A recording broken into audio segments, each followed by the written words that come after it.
তো কি অবস্থা বন্ধুরা, আশা করি আপনারা সবাই ভালো আছেন। আমাদের ভালো আছি। আপনাদের মাঝে নতুন একটা ভিডিও নিয়ে আবার চলে এসেছি।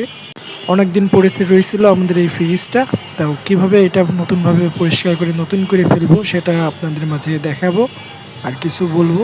ফ্রিজটার অবস্থা দেখতে পাচ্ছেন, খুবই জঘন্য একটা অবস্থা, খুবই খারাপই অবস্থা।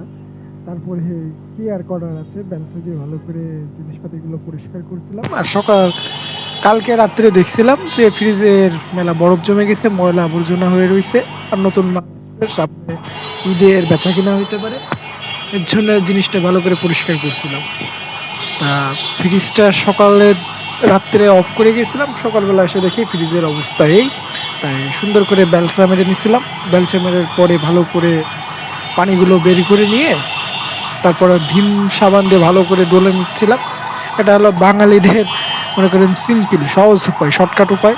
তা আপনারা বাসায় চেষ্টা করলে করতে পারেন। আমি এইভাবে করি, আশা করি এই 1 বছর 2 বছর করে আসছি, কোনোদিন এর সমস্যা হয়নি। আশা করি আপনাদেরও হবে না। বড় বড় বরফ না ভেঙে এভাবে করতে পারেন। তো ভালো করে চারি সাইড কোনা সাইড মাইট গুলো ডলে নেবেন, তাহলে আশা করি সমস্যাটা হবে না। আমি পানি মারি দিছি একদম বাংলা ভাই, একদম মনে করেন অত মুছামুছি কোনো নেই। ডলা শেষ, পানি মারা শুরু।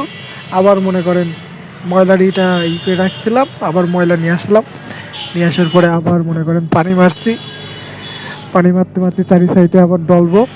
ডলা হয়ে গেলে মনে করেন আবার ব্যালসা মেরে দেবো। 3 4 5 বার এরকম প্রসেসিং করতে করতে দেখবেন আপনার ফ্রিজটা একদম মনে করেন clean হয়ে গেছে। মাঝে মধ্যে হাতও লাগাই নিতে পারেন যদি আপনার হাতে কামড় হয়। শীতের সময় করবেন না, শীতের সময় করতে গেলে মনে করেন ঠান্ডা কাশি লেগে যাবে, হয়তো বা গরমকালে করবেন। শীতের সময় সচরাচর লাগে না। আমি মনে করেন 6 মাস পর পর ফ্রিজটা করি।